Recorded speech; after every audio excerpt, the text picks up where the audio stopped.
तो hi guys, हम लोग देखिए आ गए हैं नेपाल और ये है झूला पुल जो कि आप लोग देख सकते हैं और यहाँ घूमने आए हैं।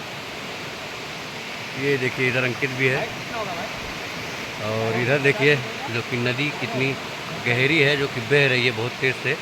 और ये बाजू का भी नज़ारा देखिए कितना अच्छा है। देखिए तो ये नदी है बहुत ही मतलब पहाड़, देखिए पहाड़ के बीच में हम लोग, ये देखिए पूरा नज़ारा दिखाते हैं आप सभी को। देखिए ये चारों तरफ पहाड़ है, हरा भरा एकदम तगड़ा वाला। और देखिए आगे तक लेके चलते हैं, आप लोग बने रहिए, दिखाते हैं। देखिए तो देखिएगा, इस बहुत ही गजब है। देखिए यहाँ का लोकेशन नज़ारा और काफ़ी बढ़िया है। यहाँ से देखिए चारों तरफ घुमाते हैं, देखिए पूरा पहाड़ दिखेगा। देखिए ये देखिए यह है नेपाल का नज़ारा, काफ़ी खूबसूरत और बढ़िया वाला।